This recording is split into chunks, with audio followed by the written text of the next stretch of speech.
So I'm going to kick it over to John. Our next keynote is great follow-up from the last one, and just even more timely after these pitches. Jenny Fielding of TheFund. John, take it away, sir. I'm going to go hide into the ether while you have this awesome combo. All right, awesome. Jenny, throw your camera on and your microphone on, and here's Jenny Fielding. And it's amazing. We were just having a conversation offline before this, and we were talking about some interesting trends, and I'd like to get into some of those trends. A lot of interest coming into the pre-seed and idea seed space. But before we do so, I want to make sure that I give you a proper introduction. I allow you to introduce yourself. So let me, tell us about yourself, Jenny. I'm probably going to come in and throw a little bit of insight on top of that. But tell us about the fund and tell us about what you're building. Awesome. Well, thanks for having me. Big fan of what you're doing here. So I started, a long time ago as a founder, like many people probably watching this. I learned a lot of hard lessons. And I thought I could kind of share some of the things that I screwed up, some of the lessons that I learned with other founders. And so the way I got into investing was, by being a mentor, spending time with founders and just kind of, talking through some of the things that I struggled with. And through that, got recruited by the founders of Techstars, who said, hey, founders make good investors. This was like 2013. So that was a little bit less of a common, thread. And I spent the last 7.5 years at Techstars running the New York office. I was lucky to invest in 70 companies, including, companies, one went public, a few unicorns. So I've kind of seen it all. And then 4 years ago, while I was still at Techstars, I started a side hustle, which has now become my main hustle. And that's a founder community called TheFund. And we've actually just invested in our 200th company, which is a big milestone for us. We do all first check investing. So we write checks between 50 and 250. And we invest globally, which is pretty unique. It's super unique. And just for everybody in attendance, and we have the audience today is going to be fairly distributed across idea, early stage, pre-seed entrepreneurs, but also a lot of pre-seed investors. So I just want to give a little bit of a shout out here, okay? Putting over 200 first checks into companies is really hard, okay? That's not an easy thing to do. A lot of the market these last couple of years has started moving toward the pre-seed and the seed and all of that. It's come earlier, but trust me, like that stuff is incredibly risky, and you're doing it at scale. So I guess my first question is, I mean, clearly being the MD of Techstars in New York, which must be one of the biggest Techstars programs around the world for 8 years, helped you get some insights into this. But we have so many people in the audience today that are investing first checks, second checks, third checks, just very early into a lot of these companies. I mean, in this, like, you don't have a lot of data, right? So how can you just share some of the best practices that you have in figuring out who to invest in and, deciding the signal versus the noise? Yeah, I mean, Techstars was the greatest training I could have ever had, right? It was thousands of applications. So the New York program would typically get 1,500 applications for 10 spots. And I would read every one of those applications, and I would meet with hundreds of those founders. So the pattern recognition was very strong. And just, and then I would, mentor other programs, and I'd be on the selection committee of other programs. So it was literally just like learning by being in it, right? Because no one taught me anything. It was like my first program, they were like, all right, you're off to the races. So, over the years, you learn, you iterate, you refine your process, you learn from things that don't work, you learn from things that do. And so that was really incredible training, what I call 0 to 1 investing, right? So that kind of first check, oftentimes these were kind of idea stage, barely prototype stage, and that really helped me. And then the things that I really honed in on, obviously you have to focus on the founder. We all know that, that's pretty obvious. And it was really like founder characteristics. And so I started kind of getting more, specific about the founders that I could work with. And so I put that as a caveat, because the things that I'll kind of outline are really, different for every person. But these were, Right. when you're working with an early stage company or early stage founder, you have to help them kind of unlock their greatness, right? And so there's certain types of founders that you can work with better than others. So you have to kind of know your own, know what resonates with you. And for me, there are a few things. One is like the resilient founder, right? So I started my first company, and it was really hard. Like, it was the hardest thing I ever did. There was, nights I'd come home and I'd, could barely make payroll. I'd be crying. I mean, this was like really intense stuff. And so, I was always looking for that founder that, kind of had the chip on their shoulder. They had something to prove to the world, and that, when things got bad, the money, wasn't there, or the customers weren't there, that they were going to be resilient, not kind of, give up. So I think that was like one of the, the characteristics that I was really looking for. And I'd say the other one is, a founder that really has a secret about the market that other people don't know. So although we weren't looking specifically at like products, we're looking for founders that kind of have that vision, and they can articulate a world that like doesn't exactly exist. And that to me is really exciting. We don't really want to be investing for stuff that's, today. We really want to see like, if this is going to be a big company, where's the future going to be? And so when I started investing, say in the blockchain space in 2015, that was one of those moments where, a lot of people said like market size is small, right? And fast forward to today, 7-8 years later, we know market size is large. Despite the ups and downs, we know that, crypto is a thing. And so, I would come across these founders. I didn't know a ton about crypto, but they could articulate a vision and a world that was so much further ahead of anything that I was hearing or anything that I could possibly think of. And so that was like the other thing we're looking for is like, does this founder have a secret? And then I'd say the third characteristic was really about, how they process information, right? And so we're looking for founders. I don't like to use the word coachable. I think we're looking for founders that can respond to data and that are kind of open to feedback, which is slightly different because, as an early stage founder, like you need to get a lot of feedback, and then you need to synthesize that feedback, whether that's from your customers, your investors, or, from whoever. That was kind of like the third characteristic. Are you open to data, right? And so are you so set in your idea that you're, not going to be able to be responsive? So I'd say those were the three things I kind of learned and refined along the way that really worked for me to become, a pre-seed investor. And it's so there's so much in what you just said that I think is of value. So I want to start to dive into a couple of things. So one of the first things there was the fact that, okay, you are trying to find as an investor, right? And I think a lot of entrepreneurs don't grasp this concept. You're trying to find companies where I think you phrased it as a fit culturally for what you're doing, right? But at the end of the day, it's literally like we're forming teams here. You're putting money into this business, but at the end of the day, like you want to become essentially a team member. You want to help this business, right? So tell me, like, is it, and you're stage agnostic? Well, not stage agnostic, but at least you're sector agnostic. Yeah, we're right? definitely not stage agnostic. We only do pre-seed. We're relatively sector agnostic, although we do focus on a few verticals. But yeah, and we're global, so we invest in companies around the world. So how do you, there's that mix, right? It's like how somebody that's coachable, this stuff, I'm trying to see like that connection there. It's probably, I'm looking in between the lines. It's probably, okay, is this a founder that I can help? All right. It's honestly, there may be a lot of founders out there that are super talented, right? But maybe you're just not the right investor, right? Maybe you're just not the right team, the right partnership to create for them. So how do you see that like connection?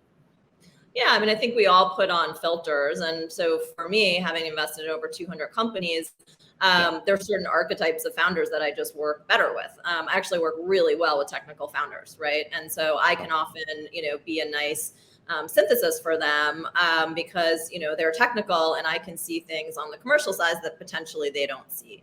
I was the CEO of my own company and had, technical co-founders, and that was like a good match. So for me, that's one of the things. I'd say another archetype that I work really well with is what I call, the empath founder, right? So this is the founder that I was solving a problem that I personally had, and I needed to see it fixed in the world. And so that empath founder, just doesn't care if they don't get money, doesn't care if people don't like it, like they want to see this problem solved. So that's an archetype. So, again, investing is very personal, and, you have to kind of find the investor that resonates. I'll give you the flip side, which is I tend not to work, really well with founders that are the classic kind of like NBA founder, right? So they see a white space, they've researched it quite well. These are like, the classic case, if you go to business school, is like the Warby Parker founders, right? Who met at business school. They saw, and they're amazingly successful. So this has nothing to do with success. It really has to do with like how you relate to those founders, and again, what you can unlock.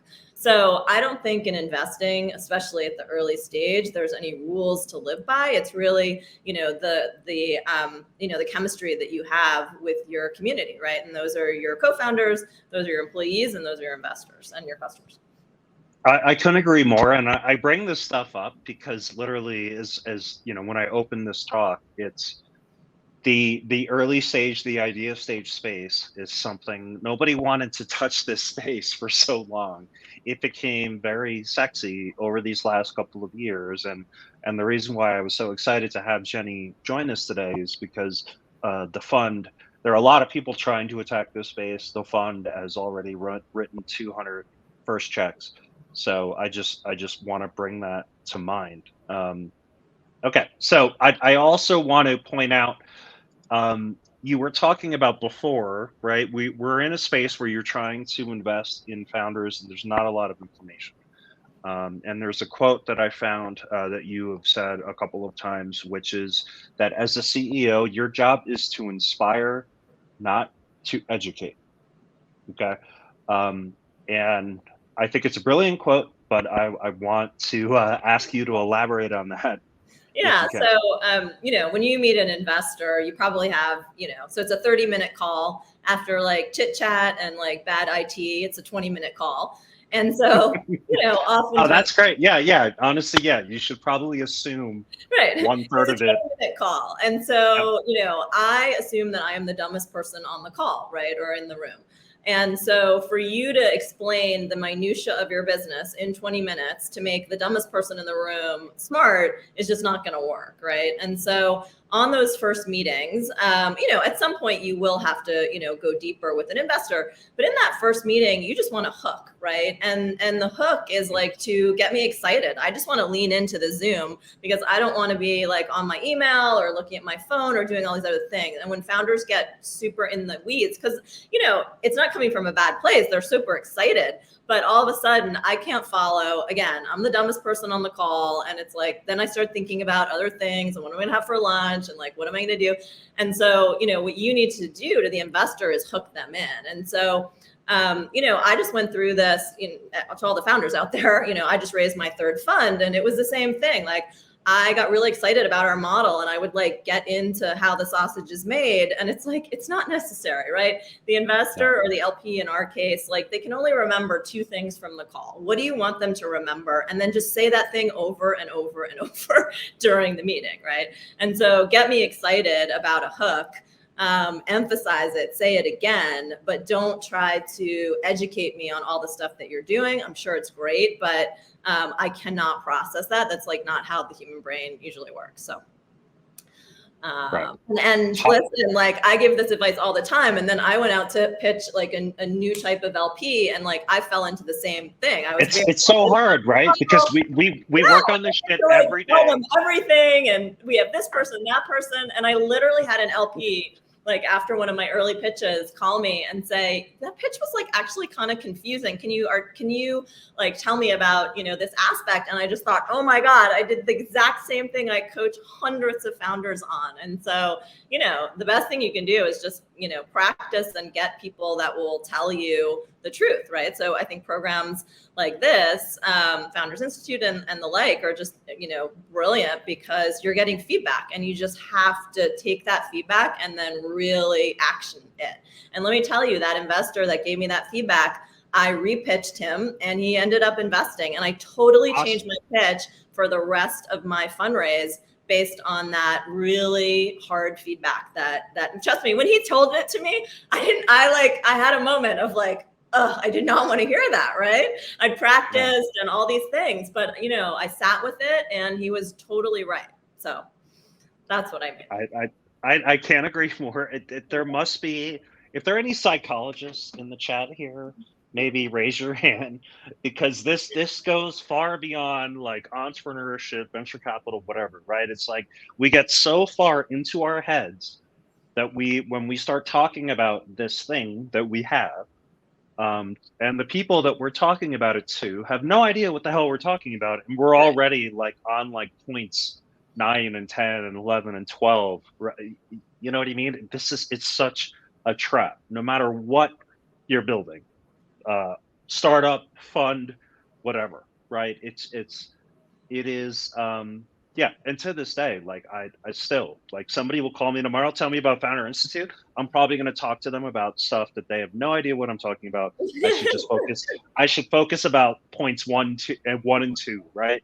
But learning what points 1 and 2 are, like, that's kind of the trick. Right. So that's the minutia.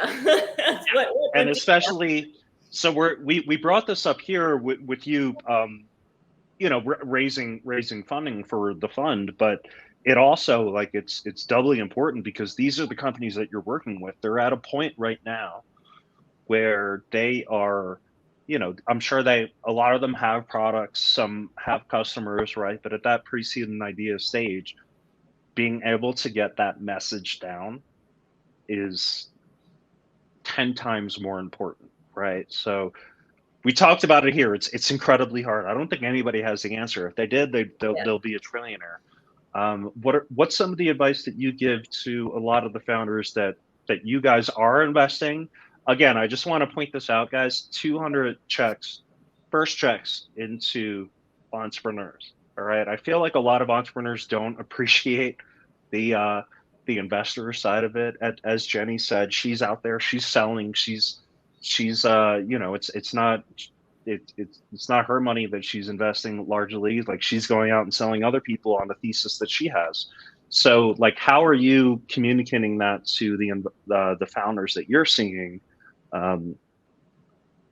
Yeah, I mean, I think the biggest thing is just simplicity, right? And so, going back, picking those 1 or 2 things, and then we can get into like how you pick, but, just simplify. So I tell all my founders, before you do a deck, just write it in a Google Doc, just write it in a Notion page of like what your story is, and then literally cut 75% of it. And keep on reading it through. Well, does this make sense when I've cut, 75% of it and it literally distilled down to like 1 paragraph or a few sentences, right? So it's just that iterative cutting and simplifying. And then what to pick? I mean, I go back to, what I said about painting a picture of a world that doesn't exist. I think if you want to raise venture capital and you are pitching a high growth scalable business, right? So as opposed to kind of a small business or a business that doesn't need a lot of funding, because those are, quite different.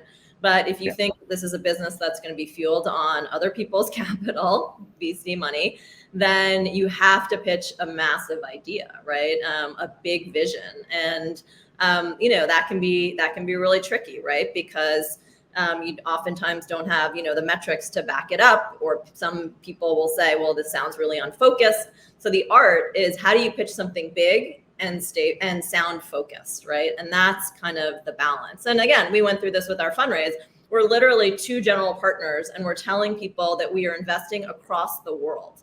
And we had a lot of LPs that were like, I'm sorry, like, what are you smoking, Jenny? Like, how can you be sitting in New York and investing in Nigeria and telling me you're getting access to the best deals? And so it's there that then you unpack how you're able to do that, right? we were lucky in that we have, a track record that we could go back on. And, some of you guys who are starting won't have the traction yet, but you think you've got the first principles that you can articulate why you're the ones to do this, you're the ones to execute, and why this big vision can come about through your work. So. I could not agree more with any of this. I mean, literally, it's like whatever you're trying to build, you're sort of in a continual A/B test, right? I mean, is that an oversimplification? No, I mean, I think it's all just about hearing feedback. And I think, as founders, and again, I was a multi-time founder, we get so caught up in our product and our mission that we actually just don't hear what people are saying. And people will tell you their response is how they look at you, are they engaged? Are they excited? Like, you can read it all. And I think as founders, we have to just be super intuitive and read the signs, right? As opposed to focusing on our product, getting so excited, focusing on the fundraise. We have to read the person in front of us and just say, do I need to course correct on this pitch? Because this person is not getting it. And we do that all the time, like literally during the pitch, we're like, this is not working. Like, let's try something else. And you have to just kind of be on your toes. And that's part of, the founder job, I think. And it's part of the investor job too, right? So we also have a lot of people in the audience today that are investors, a lot of angels here, a lot of angels that are trying to raise micro funds and things like that. So it's kind of, I don't know if I would say it's funny, but it's like, an angel fund, a VC fund, it's all the kind of the same practice. You have to find an audience, you have to come up with a thesis, you have to come up with a pitch, and you have to continually refine that until you really hit that chord. And all the while, you have to literally be like slapping yourself on the leg to not talk about the 9 or 10 features that you're so proud about that nobody else cares about. Right? Yeah. I mean, I'll tell you a funny story about our fundraise, which is I don't know if I really should be sharing this with the 400 people that are tuned in, but we'll go for it. So as we were kind of talking about our thesis, global and whatnot, there were some LPs that were like, okay, Jenny, you're definitely trying to do a lot here. So I kind of went back to the drawing board of how can I make this sound, how can I bring this in a little bit? And when we looked across our portfolio, we were actually directionally, although we're generalists, we were actually investing kind of in 3 areas, which I call, which is money, health, and work. And, we do stuff on the edges of that. And those are very broad. Money, it can be Web3, it can be payments, it can be fintech. Work can be future work, automation, productivity. So these are quite big. They do encompass a lot. But yep. I woke up one morning and I was like, money, health, and work. What are those things? I mean, those are the things you actually need to live. So I came up with this idea that I call the table stakes economy. So now, I was pitching and people say, well, what do you invest in? I'd say, the table stakes economy, money, health, and work. And I'm telling you, the LPs ate it up. They loved it, right? Because it sounded, even though we were doing nothing different than the day before, we kind of encapsulated this into something that felt tangible. It felt focused. It had a snazzy tagline. What does table stakes economy mean? It's totally made up by Jenny. But it really, really resonated with a lot of LPs. And so, I tell this to, especially if you're raising a fund, I tell it to you, but also to the founders. It's package this up into something, as you said, that's sellable, right? And LPs want something that feels very quantifiable. They really like that it had this, it's almost like a tagline. And I cannot even tell you how that kind of changed things for us. And so, my co-founder and I just always kind of laugh about the table stakes economy, but it really was instrumental in our fundraise. And so I think you can use those threads, whether you're raising a fund or you're raising funding for your startup, is just, come up with a way where you're doing what you want to do, but you're really kind of anchoring it in something that people relate to, right? And so that was something definable. These are 3 areas that they invest in, right? So the job of any founder, in my opinion, it's not, and we were talking about this with Andrew Philab of Reich before. It's not, you're not an idea person. I don't even know what the parallel is. It's literally you're a translator. You're somebody that can see, there are amazing ideas in all of our heads. I'm sure we all have amazing ideas, right? It's the people that can actually translate those ideas into something that's simple that are the ones that are super successful. Okay, so we're gonna wrap up in a minute here. So two more things. Okay. You brought up this table stakes economy, and I think you said there were three things. Can we hear those three things? Yeah. So, what are the things you actually need to live, right? So you need Yep. money, right? So to simplify it, right? If you don't have cash, it's going to be kind of hard.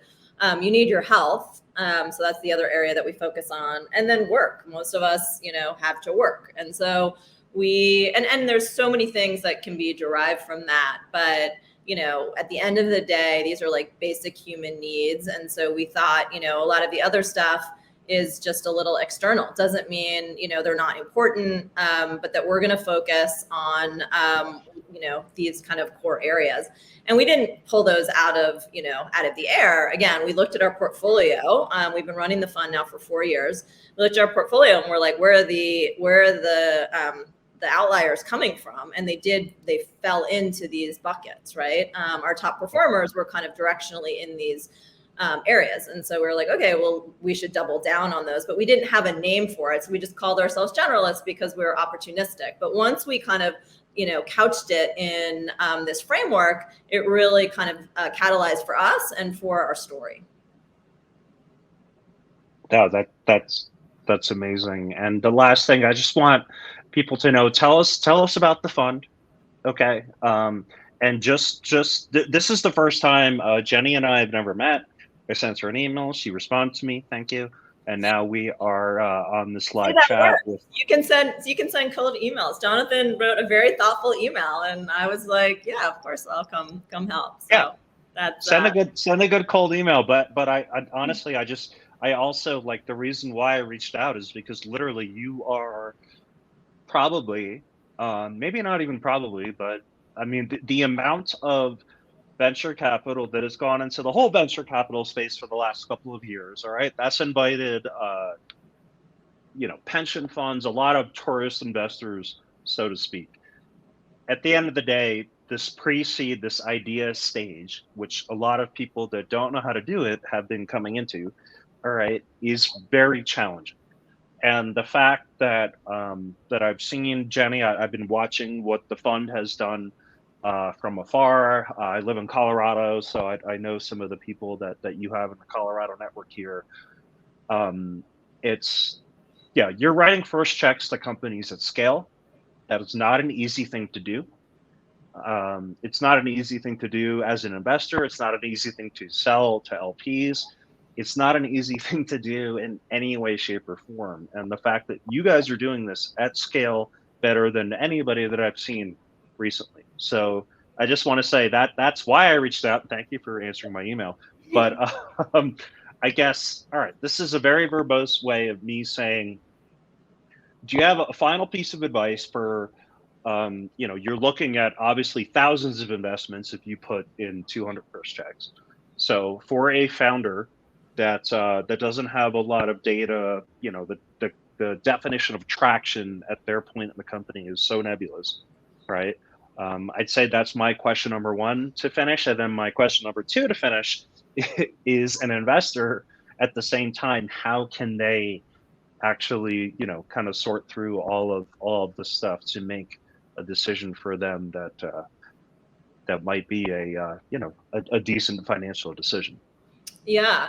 Well, I mean, I think, this might sound obvious, but as a founder, you need to differentiate yourself. And I think the last few years, there have been a flood of people coming into venture capital, which on the one hand is exciting, that more people are starting businesses. But on the other hand, we were seeing so much derivative stuff, right? So someone would pitch me and I'd be like, this is like those 10 other things. And they'd be like, no, but it's different like this. And it'd be like this one little like nuance. And so, that's like feature number 9 or 10. Yeah, right. And so again, going back to like, you're not pitching a feature, you need to pitch a company. And I say that to founders all the time. Either like, this is a tool that does this. I'm like, okay, I don't want to invest in a tool.